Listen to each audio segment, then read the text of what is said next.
Kalau kamu lagi sendirian sekarang, coba deh, jangan nengok ke belakang. Karena cerita ini bener-bener kejadian.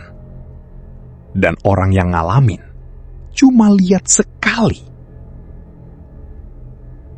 Tapi sesuatu itu gak pernah berhenti ngeliat dia balik. Halo semuanya. Semoga kamu yang lagi nonton video ini selalu diberikan kesehatan, dilancarkan rezekinya, dan dimudahkan segala urusannya. Terima kasih sudah mampir di video ini. Di malam yang sunyi ini, ada sebuah kisah yang mungkin bikin kamu merinding. Awas, takut. Cerita mistis ini pernah terjadi nyata. Jangan lupa, tonton sampai habis, karena ceritanya bakal bikin kamu berpikir 2 kali. Namanya Rani. Dia bukan tipe orang yang gampang percaya hal-hal mistis. Dari dulu, kalau ada yang cerita soal penampakan atau kejadian aneh, dia selalu punya jawaban sederhana. Capek, sugesti, atau kebetulan. Bahkan waktu temannya di kampus pernah cerita tentang sosok perempuan berambut panjang yang sering muncul di desa neneknya, Rani cuma ketawa kecil sambil ngopi di kantin. Paling sugesti doang, katanya waktu itu. Santai, tanpa rasa takut sedikit pun. Buat dia, hal-hal kayak gitu cuma cerita turun-temurun yang kebetulan dipercaya banyak orang. Sampai akhirnya, dia sendiri yang ngalamin. Awalnya nggak ada yang terasa aneh. Semua berjalan seperti biasa, bahkan cenderung membosankan. Rani pulang ke kampung ibunya karena disuruh nemenin ibunya beberapa hari. Katanya sih sekalian istirahat dari kota. Kampung itu letaknya lumayan jauh, harus naik mobil hampir 4 jam dari kota terakhir. Lalu masuk ke jalan kecil yang kanan kirinya cuma kebun dan pepohonan tinggi. Semakin malam, jalanan makin sepi. Lampu jalan cuma ada di beberapa titik. Itu pun redup dan kuning pucat, seperti hampir mati. Begitu sampai, Rani sempat menghela napas panjang. Udara di sana dingin, agak lembab, dan bau tanahnya terasa kuat. Rumah ibunya adalah rumah lama, peninggalan kakeknya. Terbuat dari kayu dengan lantai papan yang sudah agak aus. Setiap langkah selalu mengeluarkan bunyi kecil. Dulu waktu kecil Rani suka rumah itu. Tapi sekarang entah kenapa ada rasa asing yang susah dijelaskan. Hari pertama berjalan normal. Bahkan terlalu normal. Rani masih sempat foto-foto di halaman, di dekat pohon mangga besar yang berdiri agak miring di sisi rumah. Dia upload beberapa foto, nulis caption santai, seolah tempat itu cuma desa biasa yang tenang. Sore harinya dia bantu ibunya di dapur, malamnya makan sambil ngobrol ringan. Gak ada cerita aneh, gak ada kejadian yang bikin curiga. Sampai malam kedua datang. Malam itu terasa lebih sunyi dari biasanya. Bukan cuma karena suara kendaraan yang gak ada, tapi karena bahkan suara angin pun hampir gak terdengar. Yang ada cuma suara jangkrik yang terus-menerus, tanpa jeda, seperti memenuhi seluruh ruang. Sekitar jam 11 malam, Rani masih belum tidur.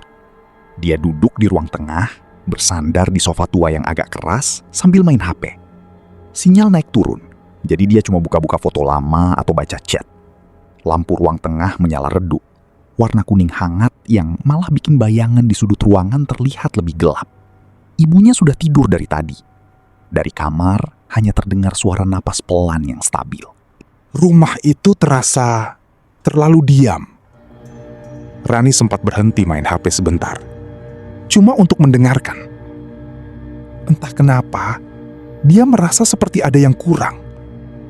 Seperti ada suara yang seharusnya ada, tapi tiba-tiba hilang. Lalu, krek. Suara itu muncul. Pelan, singkat, tapi jelas. Rani langsung nengok ke arah pintu depan. Tubuhnya refleks menegang. Tapi dia masih mencoba santai. Dia menunggu. Matanya menatap ke arah pintu kayu yang tertutup rapat. Diam. Gak ada lanjutan. Dia menahan napas beberapa detik, lalu menghembuskannya pelan. Paling kucing. gumamnya hampir tanpa suara. Di desa, hal kayak gitu biasa. Kucing lewat atau mungkin tikus besar. Dia kembali menunduk ke HP. Tapi perasaan aneh itu belum hilang. Baru beberapa detik dia mencoba fokus lagi. Krek. Krek. Kali ini 2 kali. Lebih jelas, lebih dekat. Bukan seperti suara sesuatu jatuh. Lebih seperti langkah. Pelan. Hati-hati. Rani langsung berhenti. Tangannya yang memegang HP terasa dingin. Dia nggak langsung bergerak, hanya duduk diam, mendengarkan. Suara jangkrik di luar tetap ada. Tapi di sela-selanya, dia seperti bisa menangkap sesuatu yang lain. Sesuatu yang gak berirama. Langkah di teras. Perlahan Rani menelan ludah. Cuma perasaan, katanya dalam hati. Tapi tubuhnya sudah bereaksi berbeda. Jantungnya mulai berdetak lebih cepat dan napasnya terasa lebih pendek. Dia berdiri pelan. Lantai kayu di bawah kakinya mengeluarkan bunyi kecil. Suara itu terasa terlalu keras di telinganya sendiri. Dia berjalan ke arah jendela. Setiap langkah terasa berat, seperti ada sesuatu yang menahan dari dalam dirinya sendiri. Tapi rasa penasaran lebih kuat. Sampai di dekat jendela, dia berhenti. Tirainya tertutup setengah. Kain tipis yang sedikit bergoyang, meskipun tidak ada angin.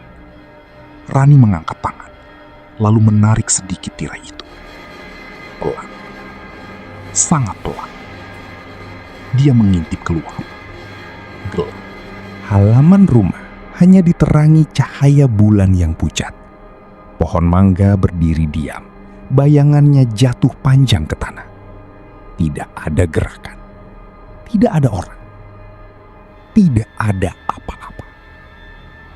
Rani menatap beberapa detik lebih lama, memastikan, tapi tetap sama, kosong. Dia menarik napas panjang. Halusinasi, bisiknya. Mencoba meyakinkan diri sendiri. Mungkin karena terlalu sunyi. Mungkin karena pikirannya sendiri. Dia menutup tirai lagi. Berbalik. Dan saat itulah semuanya berubah.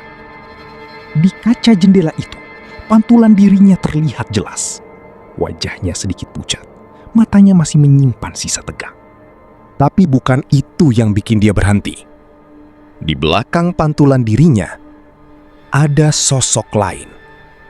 Rani membeku. Tubuhnya langsung dingin. Sosok itu berdiri tepat di belakangnya. Jaraknya tidak lebih dari 2 langkah. Rambutnya panjang, jatuh menutupi wajah sepenuhnya. Tidak ada gerakan, tidak ada suara. Hanya berdiri. Diam.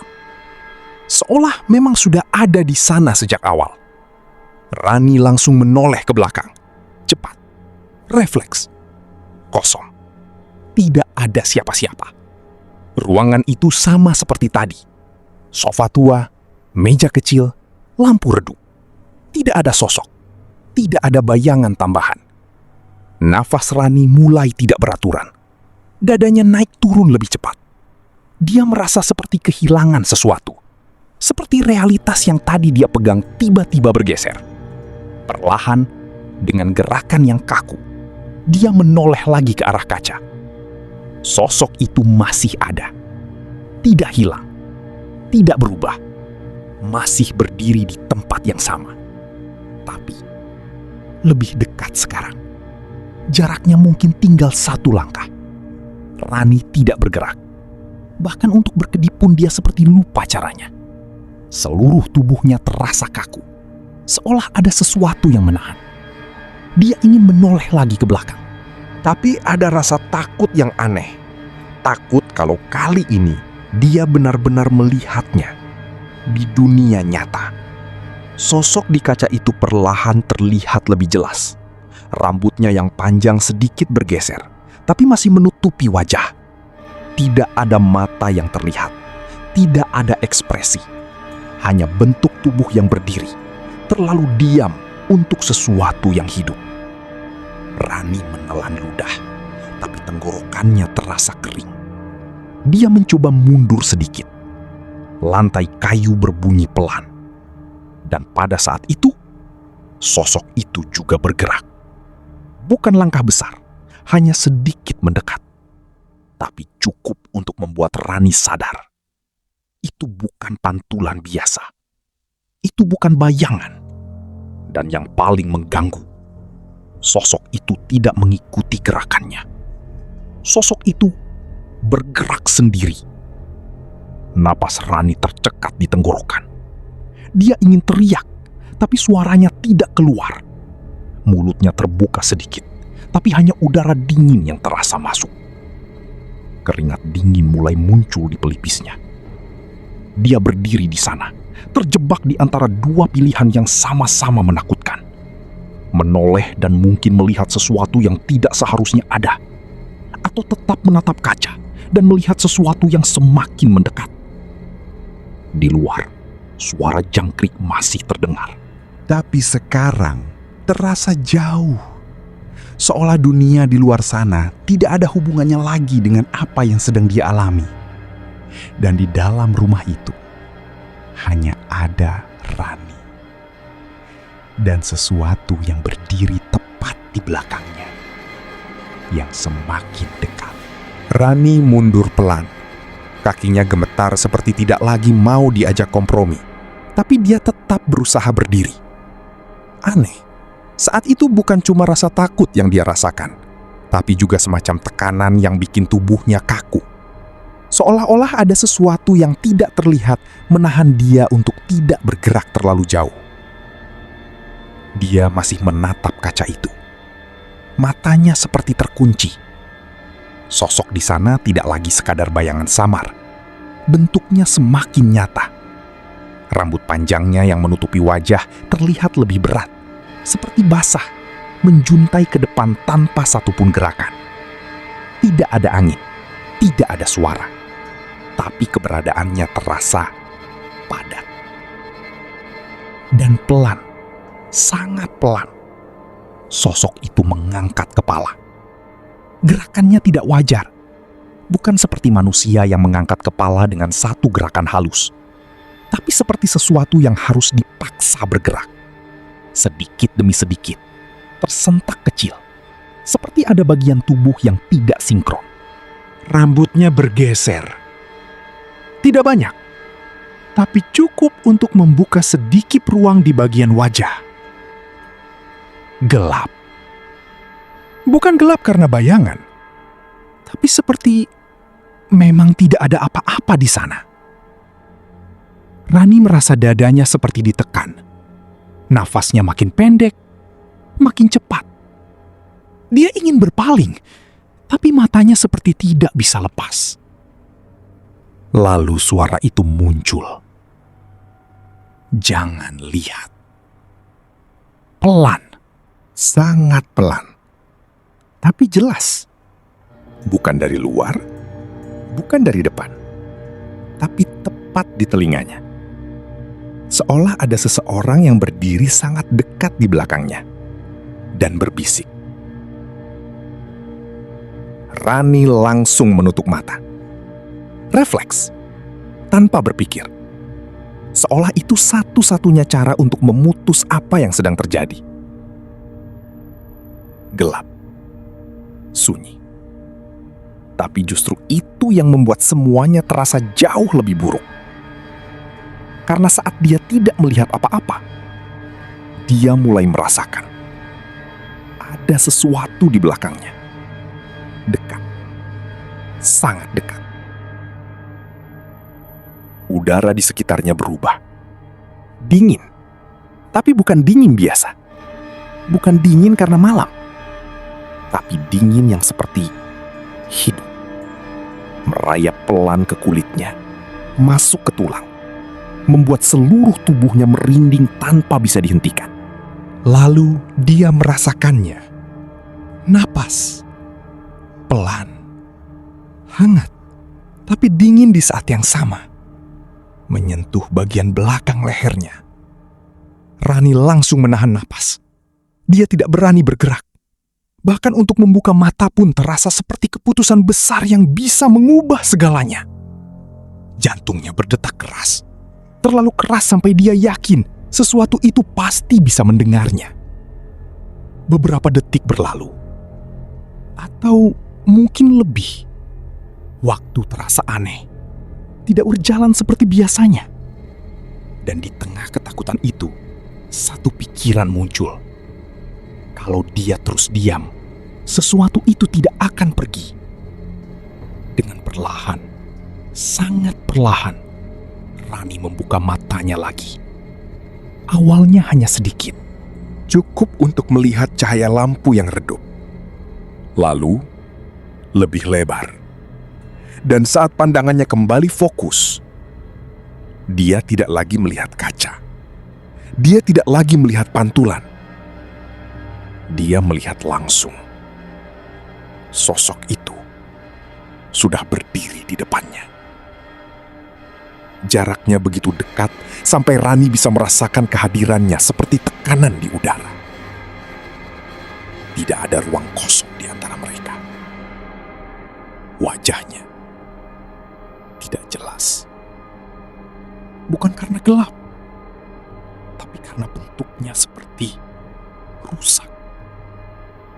Seperti sesuatu yang seharusnya memiliki struktur, tapi dihancurkan, lalu dipaksa kembali menjadi satu. Tidak simetris, tidak utuh. Dan bagian yang seharusnya menjadi mata, kosong, hitam, dalam, tapi tetap menatap. Rani tidak tahu bagaimana dia bisa tahu itu menatap, tapi dia merasakannya. Seolah-olah ada sesuatu yang masuk langsung ke pikirannya, membuat dia sadar bahwa perhatian sosok itu sepenuhnya tertuju padanya. Mulutnya sedikit terbuka, tapi tidak ada suara yang keluar.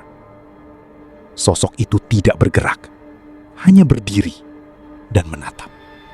Tapi justru itu yang paling menakutkan, karena tidak ada tanda-tanda ia akan pergi. Rani mundur, satu langkah, lalu satu lagi. Kakinya tidak stabil. Dia hampir tersandung, tapi tetap mencoba menjauh. Dan saat itu, sosok itu tidak mengikuti. Tapi jaraknya tetap sama. Seolah-olah ruang di antara mereka tidak benar-benar berubah. Panik mulai mengambil alih sepenuhnya. Rani mundur lebih cepat. Dan tiba-tiba, brak! Punggungnya menabrak meja kecil di belakangnya. Gelas yang ada di atas meja jatuh, pecah. Suara pecahannya keras, memecah keheningan rumah. Dan dalam sekejap itu, lampu kamar terbuka. "Rani!" Suara ibunya terdengar panik dari dalam. Langkah kaki cepat mendekat. Lampu ruang tengah langsung dinyalakan. Cahaya terang memenuhi ruangan. Dan seperti sesuatu yang diputus secara paksa, sosok itu hilang. Tidak perlahan, tidak memudar. Hilang begitu saja. Kosong, seolah tidak pernah ada. Rani langsung jatuh terduduk di lantai. Kakinya tidak lagi kuat menopang tubuhnya. Nafasnya kacau, pendek-pendek, seperti habis berlari jauh. Tangannya dingin, sangat dingin. Ibunya datang dan langsung memeluk dia. "Rani, kamu kenapa?" Suaranya panik, penuh kekhawatiran. Rani tidak langsung menjawab. Dia masih menatap ke depan, ke tempat di mana tadi sosok itu berdiri. Kosong. Hanya ruang biasa. Tapi perasaan itu masih ada. Masih tersisa. Seperti bekas sesuatu yang tidak terlihat. Ibunya mengguncang pelan bahunya. "Kamu lihat apa?" Rani menoleh pelan. Matanya masih lebar, tapi kosong. Dia membuka mulut, mencoba bicara, tapi tidak ada kata yang keluar. Bagaimana dia harus menjelaskan sesuatu yang bahkan dia sendiri tidak mengerti? Akhirnya, dia hanya menggeleng pelan. Ibunya terlihat bingung, tapi dia tidak memaksa. Dia hanya menarik Rani ke pelukannya lagi, mengusap punggungnya pelan, mencoba menenangkan. Malam itu Rani tidak tidur sendiri. Ibunya menemaninya di kamar. Lampu dibiarkan menyala. Tapi meskipun begitu, Rani tidak benar-benar bisa tidur. Setiap kali dia memejamkan mata, bayangan itu muncul lagi. Wajah yang tidak jelas, mata yang kosong, dan perasaan bahwa dia sedang dilihat. Pagi datang. Cahaya matahari masuk lewat jendela, membawa rasa hangat yang sedikit mengusir ketegangan malam tadi. Semua terlihat normal lagi. Terlalu normal. Seolah apa yang terjadi semalam hanyalah mimpi buruk. Ibunya bertingkah seperti biasa. Membuat sarapan, bicara hal-hal ringan. Tidak ada tanda-tanda sesuatu yang aneh. Rani mencoba mengikuti. Mencoba meyakinkan diri bahwa mungkin itu hanya halusinasi. Tapi jauh di dalam, dia tahu itu nyata. Sangat nyata. Sepanjang hari, Rani berusaha mengalihkan pikirannya. Dia membantu ibunya, duduk di teras, bahkan mencoba main HP lagi, meskipun sinyal masih buruk. Tapi setiap kali dia sendirian beberapa detik saja, perasaan itu kembali. Seperti ada yang mengawasi, dari jauh, menunggu. Malam kedua setelah kejadian itu datang lebih cepat dari yang dia harapkan. Dan kali ini, Rani tidak berani berada di ruang tengah sendirian. Dia memilih tetap di kamar. Lampu menyala, pintu tertutup.